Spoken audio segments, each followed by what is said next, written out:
So for part 2, right? Let's get this started, right? Okay. Hopefully you did your homework and you proved this. You probably didn't, but whatever, right? So let's look at another statement, right? Let me come up with this one. So my statement is n factorial is greater than n squared, but for n greater than or equal to 4. So again, so this is my statement, and I'm going to prove it using induction, right? Just really indicate that I'm doing a problem, right? So note, yeah, P1 is false. By the way, I think I've thought about, I think I've mentioned what n factorial is before, but in case you forgot, in case I didn't, n factorial just means, I mean, it is just better that I show you, right? So it just means that, for example, 4 factorial is basically multiply the numbers all the way from 4 to 1. So 4 times 3 times 2 times 1. 3 factorial will be 3 times 2 times 1. 2 factorial is just 2 times 1. And 1 factorial is just 1. 5 factorial will be 5 times 4 times 3 times 2 times 1. So this is how we define n factorial. And by the way, technically speaking, I'll get to it, right? But anyways, P1 is false because 1 factorial is 1, and 1 squared is 1. So technically over here they're equal, right? P2 is false because again, 2 factorial is 2, but 2 squared is 4, right? So again, in fact, 2 factorial is not greater than 2 squared. P3 is false. Again, 3 factorial is 6, and 3 squared is 9. But then the first condition is, again, P4 is true. So this is what is called the initial condition. Because even though this statement was false, it will be true for P4. Yeah, because 4 factorial is again 4 times 3 times 2 times 1, which comes out to be to 24. And 24 is indeed greater than 4 squared, which is 16. Right? 24, right? So 4 factorial is indeed greater than 4 squared, because this one's 24 and this one's 16. And of course, again, just like I did before, if you really want to, you can check that P5 is true. P5 will be 5 factorial, which will be 120, and 120 is greater than 5 squared, which is 25, right? I'm not gonna keep doing that over and over, although technically as a student you should, but I'm not a student. I'm the teacher right now, and I just want to prove this because I want to save some time. So I did this, right? P4 is true. Now I'm going to move on to the second condition. I'm going to show that if, well, I need to add something, right? But I'm going to show that if PK is true, then PK plus 1 is true. But I'm going to add a little, disclaimer, right? This is going to be true. This is going to apply only for K greater than or equal to 4. Again, I know that it's not true for 1, 2, and 3, but I did show that it's true for 4. And I'm gonna when I do this proof, if PK implies PK plus 1, I'm gonna do it, but only by assuming that K is 4 or greater, right? Because that's how it is. I show that P4 is true, and once I show this, then I show that P4 implies P5, P5 implies P6, P6 implies so on and so forth, right? So how am I going to do this, right? So the little proof right here, the little mini proof, is that assume PK holds. Again, for K greater than or equal to 4. So that means that K factorial is greater than K squared for K greater than or equal to 4, right? Sometimes it's easy to forget what we're trying to prove. We're trying to prove. So, let me adjust the camera a little bit. Maybe. We want to show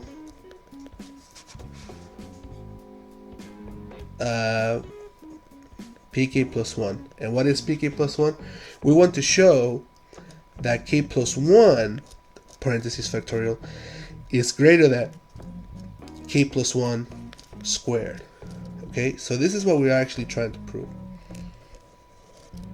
Right? Right now we know k factorial is greater than k squared, or we're assuming that that's true. And using this piece of information, we're going to show that k plus 1 factorial needs to be greater than k plus 1 squared. Alright, so where do we go from here? I just want to note this because I don't want to. I want to note it once and not note it ever again. Since k is greater than or equal to 4, right? Then surely it's positive, right? Also, k plus, if k is greater than or equal to 4, k plus 1 is greater than or equal to 5, which again, also positive, right? Why am I worrying about positive? Well, if you have inequalities and you're worried if something's positive or negative, you're only doing it for one thing. It's because you want to multiply it out, right? I'm saying since k factorial is greater than k squared, then if I multiply by k plus 1 on both sides, then k plus 1 times k factorial should still be greater than k plus 1 times k.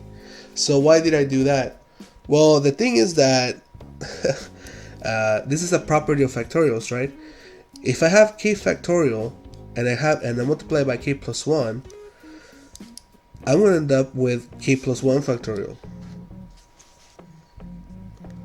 So k plus 1 factorial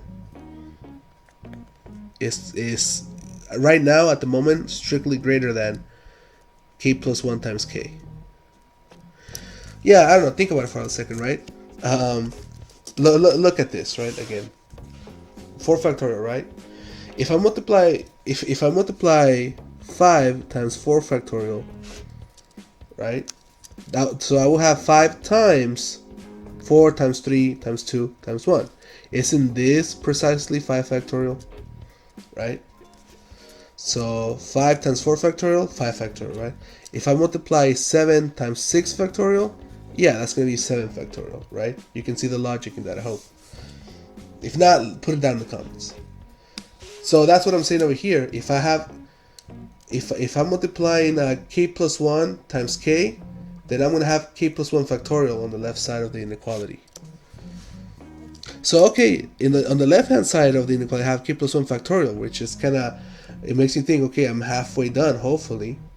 Now I just somehow need to put k plus 1 squared on this side, right? So far I don't have k plus 1. Actually, I forgot a square right here. So on the left hand side, I have k plus 1 times k squared, which is basically k cubed plus k squared, right? Well, like I said, I eventually want k plus 1 squared on the right hand side, right? Isn't k plus 1 squared just k squared plus 2k plus 1? Yeah, if you FOIL it, right? So then the remainder of the proof just boils down to me proving that k cubed plus k squared is greater than k squared plus 2k plus 1. Well, both sides have k squared on them, right? So really, I just need to show that k cubed is greater than 2k plus 1. Now, that might not be necessarily a true statement, except for the fact that we are assuming that k itself is greater than or equal to 4. Because we are assuming that k is greater than or equal to 4, then we will be able to prove that k cubed is greater than 2k plus 1. That's really the goal, right? Again, to summarize, let me do a different page, right? So to summarize, so far we have this. So far we have that k plus 1 factorial is greater than k cubed plus k squared, right? And then again, a note. K is greater than or equal to 4.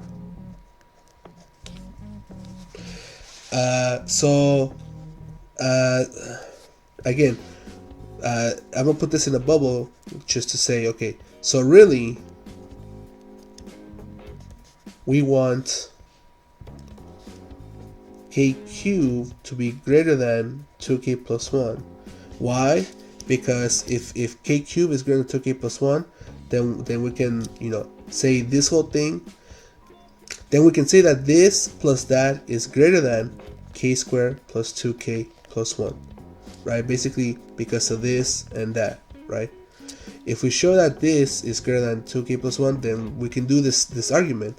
And why do I want to make this argument? I want to make this argument because k squared plus 2k plus 1 is indeed k plus 1 squared. And I would be done with the proof. K plus 1 factorial is greater than k plus 1 squared. So okay, so this whole proof, if you follow me so far, this whole proof reduces to another mini proof inside a proof. Show k cubed is greater than 2k plus 1, and again, for k being greater than or equal to 4, right? Because again, like if k could be negative and this is no longer true, but because we know k is at least not just positive, but it's greater than 4, this will work out. How does it work out? Well, I don't know. Just keep using this fact. Look, since k is greater than or equal to 4, well, I'm just gonna multiply by k squared on both sides, right? If you multiply by k squared on both sides, then that means that k cubed is greater than or equal to 4k squared, 4k squared, right? Is that good? Okay. Now I want to keep going. I want to make this greater than something else. So how do I do it? Well, again, k is greater than or equal to 4, and I want to have a 4k squared, right? So if k is greater than or equal to 4, and I want to have 4k squared, right? Well, multiply both sides by 4k. If I multiply the left and the right by 4k, then I can arrive at the statement 4k squared is going to be greater than or equal to 16k, right? So then now I can say, okay, 4k, this 4k squared should be greater than 16k. Okay, I want to keep this chain going until I have 2k plus 1 over here. Well, how am I going to do that? Well, you know what? 16k is technically itself equal to, not even greater than or less than, just exactly equal to 2k plus 14k, right? 2k plus 14k is equal to 16k. So why am I doing that? Because now 14k is going to be greater than or equal to whatever 14 times 4 is. What's 14 times 4? 56, I think. And 56 is definitely strictly greater than 1, right? Meaning 16k is equal to 2k plus 14k, but 14k is strictly greater than 1. So what I'm really saying, 16k is strictly greater than 2k plus 1. That's really the whole thing. So k cubed greater than or equal to 4k squared, which is greater than or equal to 16k. But this is exactly equal to 2k plus 14k. But then 14k itself is so because 14k itself is greater than or equal to 56, then 2k plus this is greater than or equal to 2k plus 56. And over here we can definitely say strictly greater than, not even without the equal signs, 2k plus 1. You see? Again, this all follows with because k is greater than or equal to 4. k cubed is greater than this is greater than that, this is equal to this, but if you break it apart this way, because you want a 2k over here to be left alone, which means that the 14k we don't want to leave alone, that becomes 56, and of course 56 is strictly greater than 1, so k cubed is indeed greater than 2k plus 1, assuming that k is greater than or equal to 4. This doesn't have to be the only way to prove this, by the way. I mean, you could technically say, you can, I guess, draw a function. I suppose this will be instead of the xy plane, it will be the ky plane. I don't know. 2k plus 1 will be like right here. Be a line like that, something like that. And of course, k cubed is a function like this. Now notice that this function actually is higher than k cubed, but since we're saying, after 4, right, though? After 4, though, yeah, of course k cubed is going to be greater than 2k plus 1.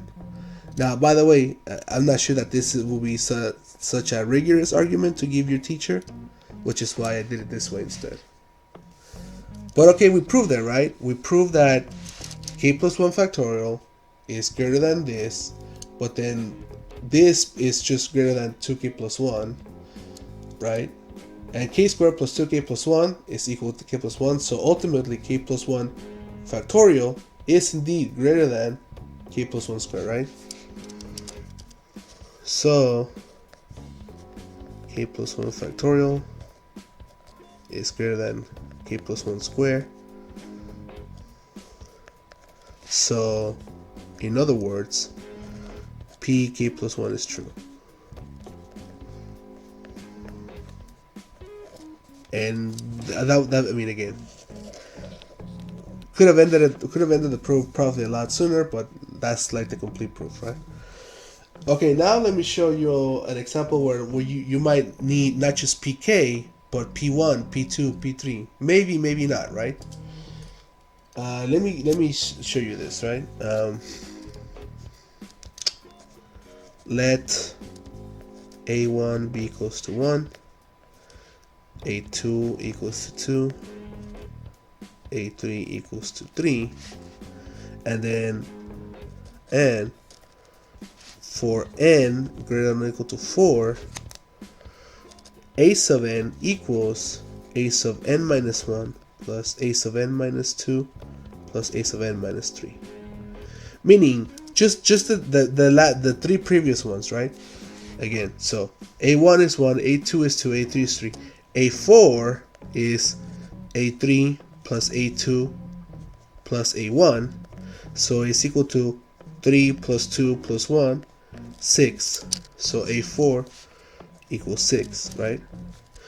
a5 equals a4 plus a3 plus a2. That's basically how we're reading this, right? a5 is going to be a4 plus a2. Well, a4 is just 6, right? So 6, a3 was 3, and a2 was 2, so 6, 9, 11. a5 is 11, right? 4, 5. a6 is going to equal to a5 plus a4 plus a3, right? According to the rule. So a5 was 11, a4 was 6, and a3 was 3. 11 plus 6, 17, plus 3 is 20. So a6 is 20, and then a7 is going to be a6 plus a5 plus a4. I'm doing it over and over just so that you understand the rules, right? So a6 was 20, a5 was 11, and a4 was 6. So this is 37. So you can go on this, I guess we can call it a sequence, right? Well, so the numbers are definitely getting bigger, right? Yeah, they're getting, 1, 2, 3, then 6, then 11, then 20, then 37. Kind of looks like it might be getting out of control, right? Well, you know, yeah, sure, you could say that it's getting out of control, but here's my statement. Pn. My statement is going to be that a sub n is always strictly less than 2 to the power n. Meaning, no matter what these numbers are, they're never going to be as big as 2 to the power n. So I'm kind of putting like a cap. I'm putting an upper bound on these numbers. So a sub n is going to be less than 2n, and for all n in the natural numbers. So this is my statement.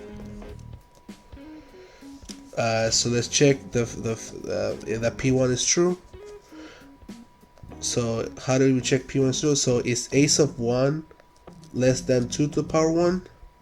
Yeah, because a sub 1 is 1. Maybe I should mark those two, right? A sub 1 is 1. You know, 1 is less than 2. 2 to the power 1 is 2.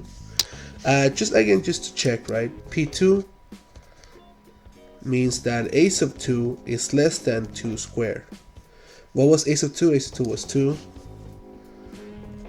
And 2 is less than 4, so again it works. P3 means that a sub 3 is less than 2 cubed. A sub 3 was 3, right? 3 is less than 8. Sure, right? What about 4? P4 is that a sub 4 is less than 2 to the power 4. A sub 4 was 6. So is 6 less than 2 to the power 4, which is 16? Sure, right? P5, a sub 5 is less than 2 to the power 5. A sub 5 was 11. Yeah, 11 is less than 2 to the power 5, which is 32. P6, a sub 6 is less than 2 to the power 6. A sub 6 was 20, right? 20 is indeed less than 2 to the power 6, which is 64. You know, I'm just doubling them on the right side, you know, not a big deal. P7 is that a sub 7 should be less than 2 to the power 7. So a sub 7 was the biggest one, right? 37. But 37, yeah, is less than double this, which is 128. Okay, I'm not going to keep going, right? I mean, I don't have infinite time to check infinite many cases. And the funny thing about this sequence is that I really don't know the next one unless I keep going, right? Like, what's A8? A8 is going to be 37 plus 20 plus 11, right? Which again is getting way bigger, right? But supposedly it's not going to be as big as 2 to the power 8, right? Well, okay. So for the actual proof, I really only needed the first case, and it works right away from the get-go. So that was done like once I checked P1, right? So the more interesting part is B, right? But again, in this case, I need to use the strong version of induction. So suppose P1 is true. We actually proved it. P2, P3. Suppose if the statement is true all the time until you get to K, right? So from 1 all the way to K, the statement is guaranteed to be true. So if you suppose that all these are true, prove that pk plus 1 has to be true. Okay, so again, pk plus 1 is the statement that ace of k plus 1 should be less than 2 to the power k plus 1, right? That's our k plus 1 statement, and this is the one that we want to prove, right? Want to show in parentheses. Well, I don't know. Let's do left hand side and go work our way to the right hand side, right? So left hand side is ak plus 1, right? What I know about ak plus 1, well, I guess nothing, right? But the only thing I do know is the rule. A sub n equals the three previous numbers, basically, right? That's just the way to remember it. 3 previous numbers. So if a sub k plus 1, right? this needs to be, what's the number before k plus 1? K. What's the number before k? K minus 1. And what's the number before k minus 1? K minus 2. So a sub k plus 1, by definition, needs to be equal to this plus that plus that. Now, if I assume that pk is true, right, the statement pk means that a sub k is less than 2 to the power k. So if I use the statement pk, then I can say this plus that is less than 2 to the power k plus that, ak minus 1 and ak minus 2. Now, here's what, this is the reason why I need the strong version. I mean, I think this is a strong version, I don't know, whatever you want to call this version, right? Because the previous case alone won't help me do this, you know? I also need the fact about ak minus 1 and ak minus 2, you know? And that's what I'm saying, right? In this version of induction, I'm saying that not just pk is true, but pk and all of before. I mean, you know, again, this is the reason why I actually did check this again, right? They were true so far, right? So that's the proof by induction, right? That it worked in the base case, and let's just assume that it keeps working up until some number k, right? So what I'm saying is that I'm in this proof, in this version of induction, I'm not just gonna assume that pk is true, but I'm also gonna assume that pk minus 1, again, basically all the previous ones, pk minus 1 and pk minus 2 also hold, meaning that this thing, ak minus 1, is less than 2 to the power k minus 1, and a sub k minus 2 should be less than 2 to the power k minus 2. Right? So this is one example in which you don't, so just the previous one doesn't do it. You definitely need to know some of the previous ones as well. Okay, so where are we so far? A sub k plus 1 is this plus that, but this is less than that, this is less than that. I mean, yeah, this is less than that, this is less than that, this is less than that. Okay, we're not quite done yet though, right? Because we want the right hand side to say 2k plus 1. Well, that's actually not gonna be so hard, and I'll show you why, right? So far in recap, a k plus 1 is less than 2 to the power k plus 2 to the power k minus 1 plus 2 to the power k minus 2. Why am I saying it's gonna be so hard? Well, actually, I don't know if you count this as cheating, but I'm gonna just factor 2k. If I factor 2k, here I end up with a 1. But what happens if I factor 2k out of 2k minus 1? Long story short, I end up with a 1/2. And what happens if I factor 2k out of 2 to the power k minus 2? I mean, why do I end up with 1/2? Because I end up with 2 to the power negative 1. And if I factor a 2 to the power k out of here, I'm going to end up with a 2 to the power negative 2.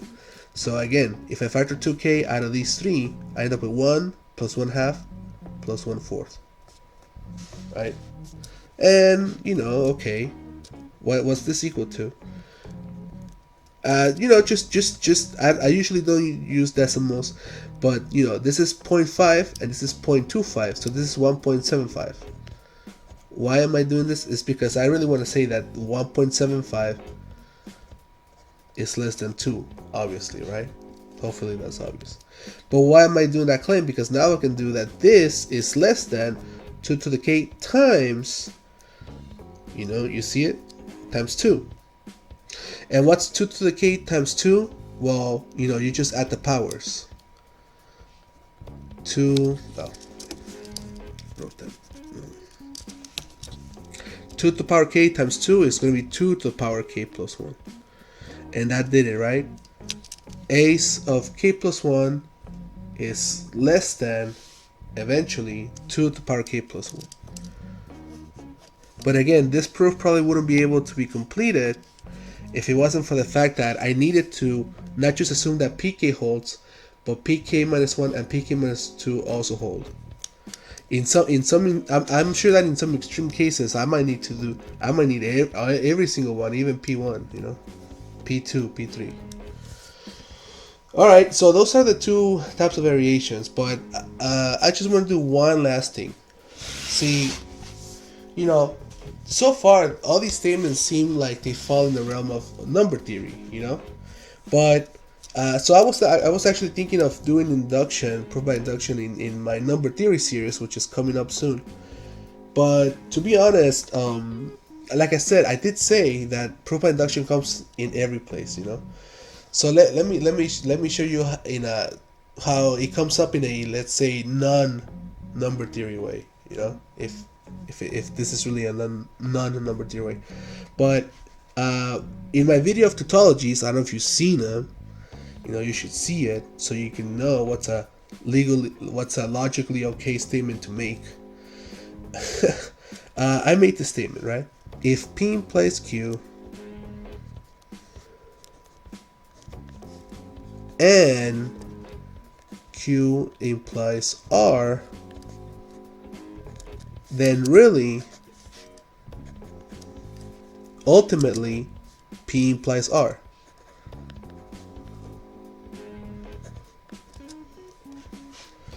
Okay, so I told you that this is a tautology.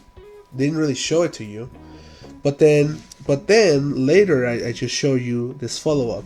Well, you can actually let's say generalize this, right? Suppose P1 implies P2 and P2 implies P3. And let's say that it doesn't end there. Let's say that you have a long list and blah blah blah blah blah, and Pn minus 1 implies Pn. Right? So what am I saying? If P1 implies 2 and P2 implies 3 and P3 implies 4, so on and so forth, and Pn minus 1 implies n, then ultimately P1, the very first statement, implies the last statement, Pn. So this was the original statement, and then this is the generalization, right? Well, again, I guess I don't know if I have the time, but I guess I'll do it. I'll this, in order for me to prove this, I have a P, a Q, and an R, right? So I need to consider, if I do a truth table to prove this statement, I need a P, a Q, and an R. I need like 8 different cases, right? And if you still remember how to fill in this table fast, so 3 cases mean 3 statements means 8 cases in total. So it's true, true, true, true, and then false, false, false, false, right? And then it was 4 and 4, so now it's 2 and 2, true, true, false, false, true, true, false, false. And then the last one is always just alternating true, false, true, false, true, false, true, false. Right? Suppose I prove this statement, right? So again, the first one, just the first one. So I need to show P implies Q. Then I need Q implies R. And then I'm gonna need P implies Q and Q implies R. And then and ultimately I'm going to need the P implies R. And if I call this A and I call this B, then I still need one more table that A implies B. Right? This one actually doesn't say if and only if. It just says this, then that. Right?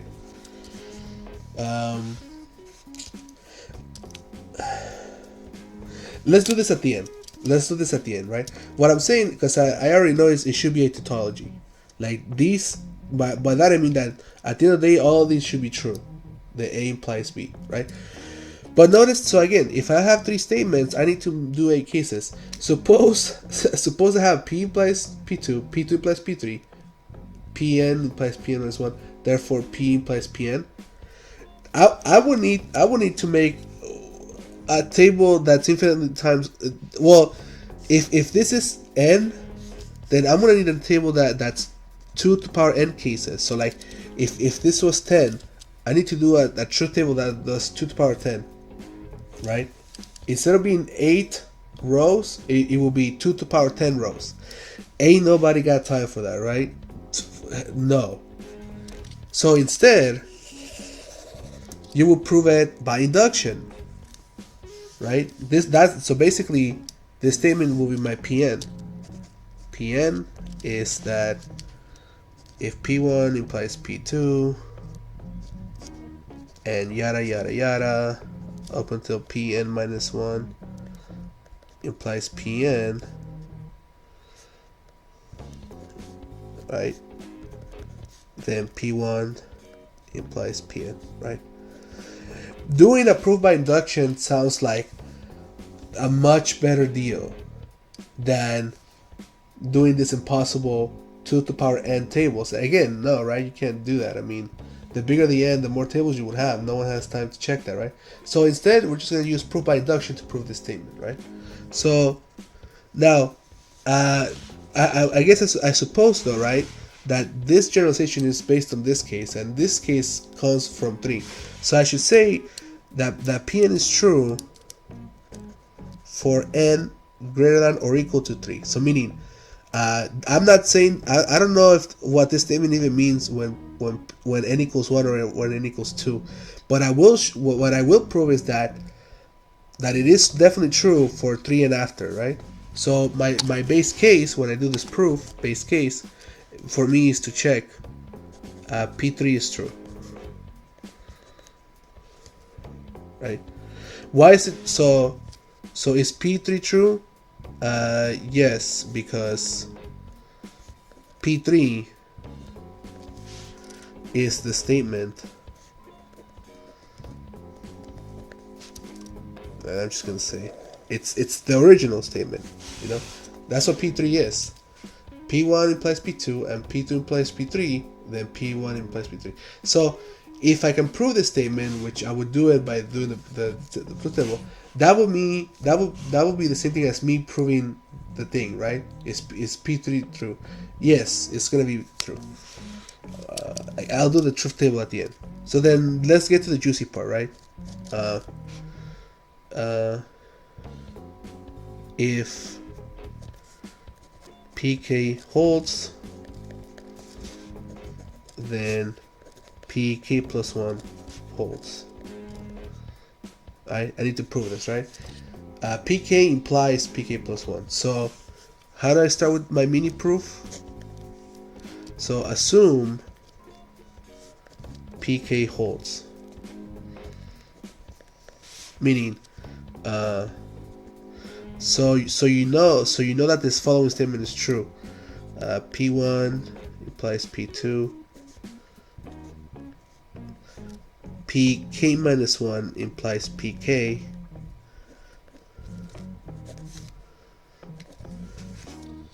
Then P1 implies PK.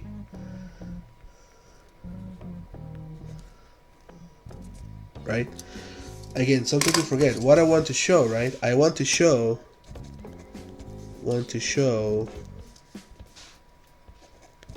PK plus 1 is true. Or PK plus 1 holds. Meaning, want to show that if P1 implies P2 and PK minus 1 implies PK, but then you don't stop there, you go one more, and PK implies PK plus 1, then therefore P1 implies PK plus 1. This is what I want to show.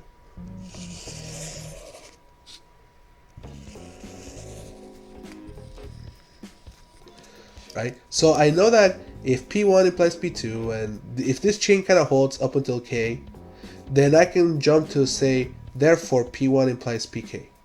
Right? What I want to show is the PK plus 1, that if this chain holds up until K plus 1, then really P1 implies PK plus 1. So again, this is the one I know, and this is the one I want to prove. right? So I don't know, you know, this is tricky because we're talking about logic instead of equations, right? But when it's you know, again, let's think about this statement. I want to show that this long chain implies that P1 implies PK plus 1, right? So far, I only know that this chain implies that P1 implies PK. So what am I going to do? Well, note. Well, what I'm saying is that, you know, there's a reason why I wrote PK minus 1 PK and then PK plus implies PK plus 1, right? What I'm trying to say is the following.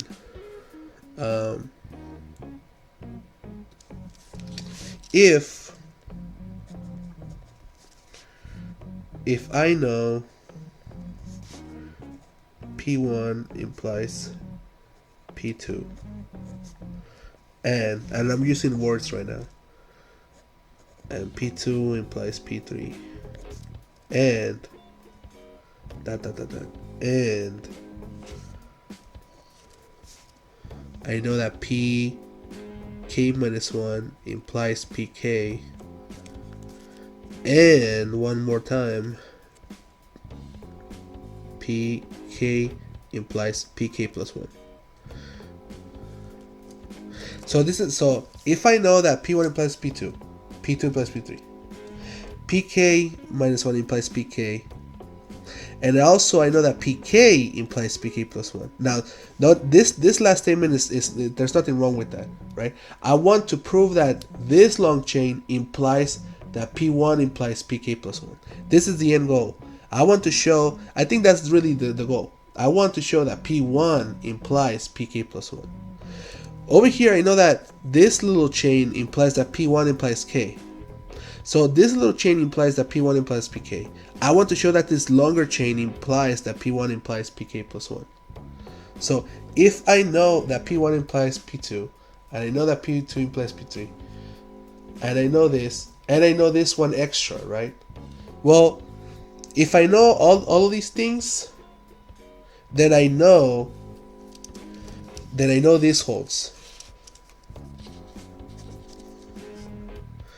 Then I know, what do I know?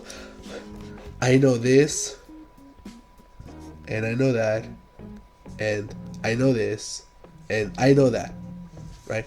And let's say I stop it right there. If I stop it right there, I can use my hypotheses to say, thus, I know that P1 implies PK.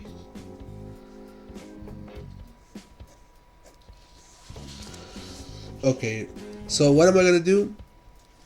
I know that all of these guys up until here implies that P1 implies PK. Well, I have this statement, P1 implies PK, and then I have this other statement, PK implies P1. If P1 implies PK and this extra one, PK implies PK plus 1, what can I conclude at this point? Does this look familiar? If P1 implies PK and PK implies PK plus 1, I'm saying this, really, right? If this implies that and this implies that, then this implies that, right? Which, again, at this point in the proof, I'm assuming that, yeah, I know that this is true, right? So let's read this again. If P1 implies PK, if I know that P1 implies PK, but then I also know that PK implies PK plus 1, I think it's a logical conclusion to say, then P1 has to imply PK plus 1. And that will be the proof, right? More or less, because I'm saying, okay, if you assume that all of these hold, okay, then you're saying that definitely these ones from here to here hold. But if this one's from here to here hold, then this holds. Now, if this holds, but then also this one holds, right? If P implies PK, but then PK implies PK plus 1, then P1 implies PK plus 1. I know that that's a true statement because this again, we started at the beginning. This is a tautology, right? Okay, well, I mean, I was hoping that this would be 30 minutes. Turns out that it's going to be maybe 45. It's going to be 50 if I do the truth table, which I'm thinking of doing. But okay, so this is going to be the last video on tautologies. On proofs. So basically, this whole series about techniques of proving and all that. So these are all the arsenal. This is the entire arsenal that mathematicians have when it comes to proving stuff. Yeah, I mean, these are our techniques. We really don't have more than these, but these are really. I mean, I think we do. But anyways, these are the main things that we use all the time. So I mean, the whole point is that, yeah, now that if you've seen this whole series, then now you should be able to at least understand proofs that mathematicians do. Hopefully, you know. So I'll again, let you know. I am curious. You know, did I explain this well? Probably not. Can you explain it better? Please put it in the comments down below. But I think I think I am making sense, right? I'm not repeating it again just to not make this video bigger. And you know, I'll say you're free to leave, even though I'm gonna continue to do this truth table. So if you like this, if you like everything so far, leave a like. And if you don't, leave a comment. Like I said, I want to hear what you guys have to say. I mean, assuming you made it this far, right? So I'm just gonna continue this table, and I'll see you next time.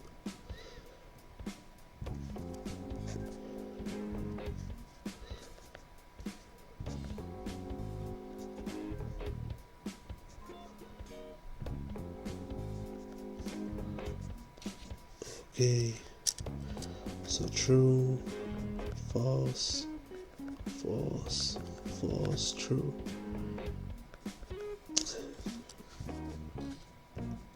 Suspicious.